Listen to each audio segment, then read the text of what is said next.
Hello and Namaskara. Welcome to Deccan Herald's event, Bengaluru 2040. Today we have Sadhguru with us. Namaskaram Sadhguru, thank you for joining us. And I want to start this conversation, Sadhguru, basically going back to your childhood days. That, I'm sure Bangalore is one of those few cities which is as close to your heart as Mysore. From those bygone days of Bangalore to present day of Bangalore, what do you think has transformed substantially? Oh, everything. It doesn't look like that anymore. Bangalore city, see, compared to Mysore, Mysore had its own beauty. Bangalore city was much cooler always. Even recently I was there and I was just around 11 o'clock, it was very hot. That too not inside the city, outside near the airport. I said, in the month of January, Bangalore city used to be like this till 11 o'clock there would be fog. Most people would come out of the on the streets only by 10:30 in the morning. Shops would open only after that. That's how Bangalore city was. And as you know, it was called Garden City, still calling it that way? At least in theoretically. Today if you fly around, if you fly low around Bangalore city, the outskirts have been built up in such a way, it's looking like any of those African cities without a single tree, without a green patch anywhere, simply. So, except the old part where Lal Bagh, Cubbon Park are the only two lungs. Spaces. There's only two lungs and maybe a couple of golf courses. Beyond that, everything is just built up like, unfortunately, because city had such a unique characteristic compared to any other city in the country. Because even as a very young person, even as a very young boy, I travelled around the country at least. Bangalore city stood out in a different way. I think that standout is gone now. It's looking like any other city, it's more congested than most cities. And above all, there was a gentleness about Mysore and Bangalore. If you went out to any other part of the country, you came down to Mysore, Bangalore, you always felt that people and the way it was a little slow compared to other cities, but it was gentle. I think that's one thing I miss. Karnataka always felt gentle, especially that part of Mysore, the old Mysore Karnataka was gentle, probably because the weather was always good for them, rains were good, crops came up easily. I think it created a sense of ease and comfort. There was not too much of pushing and pulling in these two cities, always in that region generally was like that. I think that is the most unfortunate thing that that has been lost, because that's not something that you can just create overnight. You can build roads, buildings, bridges when you want within a couple of years, but these are not things, these are… Still it is there to some extent, but I think we must bring that back consciously. If you want to live in Mysore, Bangalore, you must develop that sense of gentleness, welcoming everybody kind of atmosphere. But what has changed is, the infrastructure, the way the city has grown, technologies, these things have happened which is very needed with the explosion of population that we have, the industry. It's all needed, otherwise where are the jobs, where is development for the country? But I feel we can develop without destroying the basic characteristic of a city if we do it in a little more planned way, in a little more cleaner way of doing things. But even this building of infrastructure, I spoke to many people, but maybe they have economic reasons for this, but like for example, that Nama metro is happening, happening for how many years? 6, 7, 8 years? More 10? than that. More than that. All the time roads looks like it's under construction, the amount of suffering, I don't know how many lives have been lost, that also has happened. See, there are easier ways to do these things and long term it will be very good. See, when you build a bridge, especially for a train to pass, when I say a train, it causes a certain level of reverberation which an automobile bus or a truck will not cause because they are on rubber wheels, all right? When you build for trains inside the city, outside you can change, the long distances you can change. Everybody knows the life of concrete is approximately 100 to 120 years, but when a train is moving, it's probably 50 to 75 years, depending on the quality of the concrete. And it is being built for 7, 8, 10 years, completely disrupting the city, now that's become the characteristic of the city. Because everybody says potholes means Bangalore. When did that happen? You know, because of so much construction happening, people are not able to manage things and there are no alternate routes, so every day being clogged and all this stuff, the suffering that people go through. We can easily build steel bridges. It'll cost us a little more. When I say little more, it may cost, some people say 4 times more, I don't believe that, that's in the design factor. If you design it properly, probably 150% more it'll cost. But you could fabricate it elsewhere, within a few months you can erect it. And the usage would happen 10 years early. Isn't that important? And above all, if you just maintain the basic maintenance of the metal, it can last for 1,000 years. So you must imagine this, right now you took 10, 12 years to build this metro. In another 40, 50 years' time, you will be again demolishing it and rebuilding it. This is the nature of concrete, especially when a metal-to-metal vehicle is moving, like a train, it's not on rubber. There's tremendous amount of reverb. When it was beginning to come up only I spoke, but whatever, decisions are made in a certain way. At least in future, what comes up in the city like this should be done this way and it'll last forever. If you don't have the money, the government need not have the money. If you allow the private to build, they will build. Thinking about who will own it, who will make money is not the point. The convenience for the people is the only point, isn't it, in a city? It is not long-distance train that government can own it and run it. It's within the city. Private is better because better services will be provided. If you give different lines to different contractors or different companies, in competition they'll run it cheap, they'll run it well, they'll make it very nice. This needs to happen. Unfortunately, in a very progressive city like Bangalore, still we are thinking in the old ways. When it comes to infrastructure, we should think ahead of today, not yesterday. The way you highlighted these problems of Bangalore, today people are living surrounded with these problems and living mindful in a city which has outgrown itself in every other aspect is often challenging for the people who live in there. For Bangalore city, see, these kind of problems exist in Mumbai. They can't help it, they don't have land, all right? It's all small incursions into the ocean. Bangalore city, on all sides it's wide open. Horizontal growth. Yes, you can make it grow whichever way you want. Horizontal, vertical, I believe in vertical also because right now I have proposed this to some Bangalore companies, one building city. They have not done it, but they can do it. Some building companies are looking at this idea. I am just saying, you take 50 acres, even if it's 50 kilometers away from Bangalore, 50 acres, only 1 acre you build. You have anyway two FSI, you can build 100 floors, 1 acre only. Instead of 100, you build 50, 70 floors, whatever. But 49 acres will be free. Green. You can plant trees, you can have lakes, you can walkways, children can play, everything, all right?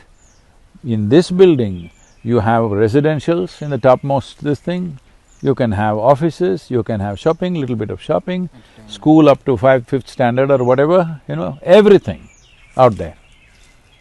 Now you don't have to go out of this 50 acres. Up to 10,000 people can live. It's a city. That's why I'm insisting on calling it a one-building city. So whole city, you live there, you can make it completely eco-friendly, no waste going out of that place, everything can be managed within. Above all, children will grow up well. How are they growing up? If they step out of their house, they're on the street, hit by an auto rickshaw right there. Every day it's happening. Every day just see how many children are in the casualty wards. Every year about 1.8 lakh people die on the roads, all right? So is it the structural fault or the human error? Everything is there. Everything is there. First thing is there is no infrastructure. Where you build infrastructure, there is no training how to use the infrastructure. You make a 4-lane road, somebody is coming in the opposite direction where he should not be. that is a different matter, but I'm saying this is happening. So WHO said, you're trying to become a great nation. It'll never work for you because in another 25 years they calculated how many cripples you will have in this country. Somebody doesn't have a hand, somebody doesn't have a leg. Where are you going to build a great nation? That many people are being crippled on the road every day, and our children should have a better place. Every day, why everybody is on the road, huh? See, we are here, all our work is from here. When we have to go out, some people are traveling. When we have to go out, we'll go and come back. So similarly, if every building was created like this, the city is there that you can't change, but at least the new growth can happen because you have the advantage of being in open geography. You're not next to the ocean, you're not next to something else, a mountain or something that you can't build. You're in open geography, you can build wherever you want. And you can build, and even in this 50 acres, you can dedicate 120 acres for farming. You can grow all the vegetables that you want there. People can get involved. There are many ways to do it. But we're just doing it the way we have done it in the past. There are various aspects. I don't want to get into all the details. You know the problems of every government and things. Things are not done in terms of service for the today's generation and tomorrow's generation. Things are all done with so many, deal inside a deal, it's all going on. I'm not trying to complain about this political party, that political party, that's not the point. That's unfortunately become the culture of the nation itself, all right? So, I think one missing part in this is there is no citizen participation to the extent it should be. And probably there are certain people taking care that citizens cannot participate, making it very difficult for them to participate. I think that's what we should strive for. Instead of going on thinking which party will do better, which party will do better, we must see how will we do better, all right? Coming to that citizen part, like Bangalore, a tech capital in the country, has a lot of engineers, and still, we see, struggling with the problems. Are these engineers not enough to solve these problems, or… You don't need that many engineers, huh? 5 people sit together, they can solve all the problems on paper. Execution, of course, question of money, this, that, those things can be arranged. So, the problem is not that we are not capable. The problem is everybody is siloed in their own little things, it's not happening. So, the private should take this thing, but there should be a partnership because you cannot act beyond the government. Engaging the government in discussions and debates must happen. The problem is right now the activists who voice, they're always against somebody. This is the problem. See, you want something to happen, you have to work with the government.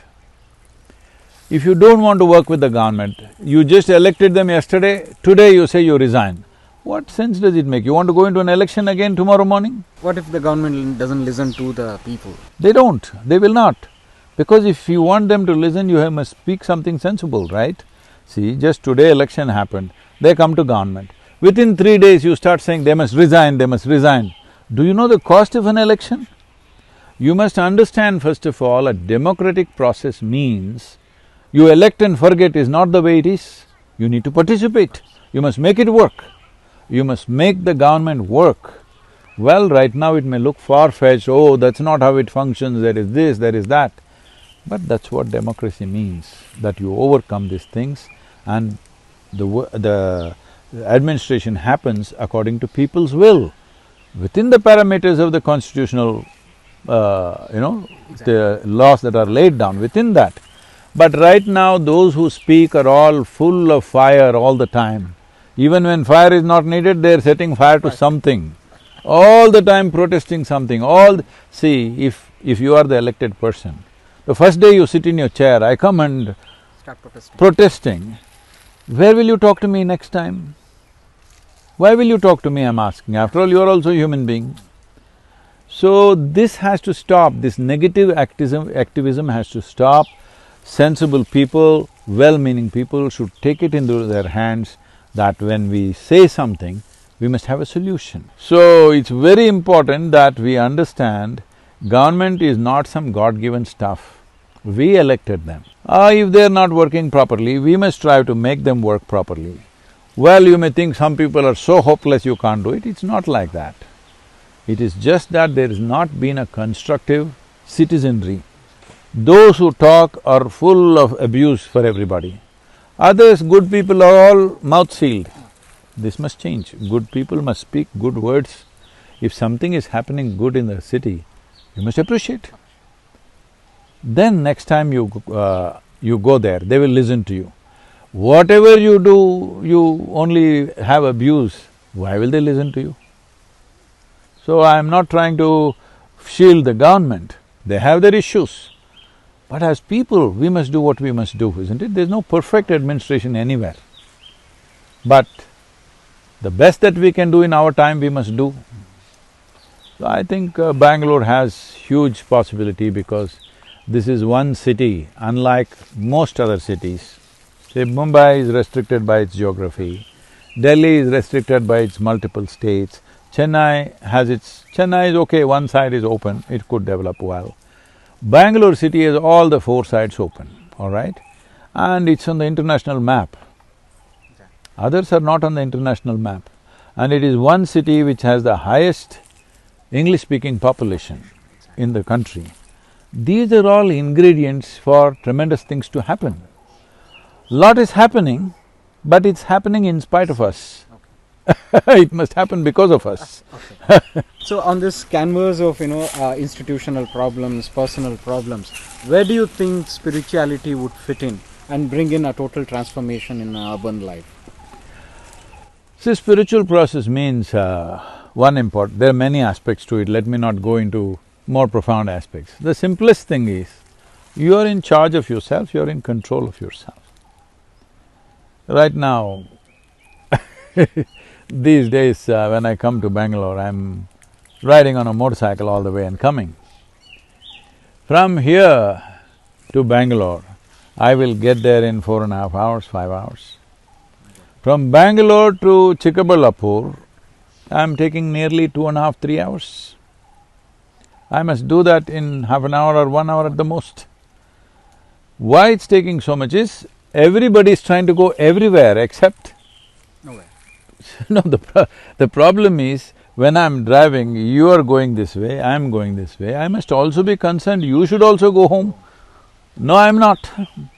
Boom, boom, boom happening, everybody pushing each other, abusing each other, all kinds of things happening on the street. This we have never seen in southern India. People abusing each other on the street. So that mutual respect is missing. It's become pushy, Probably every day they're stuck on the road, they've lost their patience, they've lost their cool. Every day it's taking hour, 2 hours to get from work to home. And I'm sure many things in their life gets messed up because they're not able to be there on time. Their work may be messed up, their home may be messed up because they don't get there on time. So they're losing it in many ways. It appears as if the root cause of all other miseries in Bangalore. Possible. I wouldn't say it's a root cause, but adding up. So infrastructure is important. And also a few days ago, Sadhguru, you performed Bhumi Puja in Chikbalapur, which is closer to Bangalore. And of course, you are the latest entry to this Bangalore spiritual world. We have I didn't think like that. So we have so many things. So is Silicon capital of the country is also becoming a spiritual capital? See, generally in the world, if you say silicon, that means you're artificial. Spiritual means you're very organic. But also the silica comes from the very earth, the sand. Everything comes from earth. Tell me one thing that's not come from the earth. Everything. Then why are you saying silica? Silicon means generally, the word silicon today in English language has become like, if you say you're full of silicon, that means you have become very artificial, all right? So definitely something spiritual is needed. People have been asking me to come to Bangalore for a long time. For me, that is the best place in many ways, that's the best city in many ways, because in terms of communication, my essential language is English language. And as I said, Bangalore city has the highest number of English-speaking people, so it should be a natural place to come, but I have taken this long to come there because we've been too busy. And you see how beautiful it is here. This is keeping us also going. So how different it is going to be, the Chikbalapur ashram? Well, it's going to be different not in fundamental ethos it's the same thing. In design and construction it will be very different because we're generally planning overall and building. This didn't happen like that. We here bought a small piece of land, piece by piece we've added. We could never plan fully. I had something in my mind, but still, if this land comes, we'll build this way, if that land comes, we'll build that way, that's how we've grown, yes. So, it has not happened just the way we wanted. It's happened very well, but now we have much more freedom to plan it the way we want. So, in that sense, it is different, but in terms of human experience, in terms of the fundamental ethos, it'll be the same thing. Because So, and also Sadhguru, you are now starting on a new, mission, Save Soil. So, earlier we have seen you, rallying for rivers. And for an urban center like Bangalore, where, much of the population would not have had any interaction with soil to a greater extent. And everybody thinks soil… What are they eating in Bangalore? So, because everything comes from Fresh Mart or… No, wherever it comes from, they need to know it comes from the soil. Exactly. So, for an urban center like Bangalore, so how do these urbanites contribute to this Save Soil campaign and take the message forward of soil conservation? See, nearly 71% of the world's soil is under agriculture. In India, nearly 84% is under agriculture. So if anything has to change really as a solution, that's where it needs to happen. You go and fix your little house garden. It's a good thing, it's cute, we appreciate that but it's not going to solve the problem. So the problem is with agricultural land. People may not know this, people are thinking always it's industry, it's urbanization which is doing this. 90% of the deforestation in the world happens because of agriculture. So, the way we are farming, see this land, for example, southern India, this side of Deccan Plateau, we've been farming for well over 12,000 years, but we maintained the soil integrity. But in the last 40–45 years, we have completely destroyed it. Today, 62% of India's soil, its organic content is less than 0.5%, which is just desertification, just on the verge of being a desert. With such a massive population, what is our plan really? Because everybody is predicting by 2035, 2040, we will have serious food shortages. The FAO and World Food Program is predicting by 2035 onwards, it is possible that there will be dozens of civil wars across the world because of food rights. People will start fighting. See, food shortage means suddenly tomorrow morning there will be no food in Bangalore. It won't happen like that. It starts sliding, slowly it'll start sliding, gets more and more expensive and starts sliding. As it slides, it gets more and more expensive. One day when it so happens that 20–30% of the population don't have food to eat, you think they will silently sit in one place and die? They'll rip the city apart. Your whole civilization will be ripped apart. Your not only civilization, your basic humanity will be gone once you've not eaten for 3 days. That's what will happen, and that's what happened in the past. It's nothing new. It's happened in the past all over the world. Wherever there were food shortages, the food riots that happened were the worst. It's brought down whole lot of things. So we are once again pushing ourselves in that direction.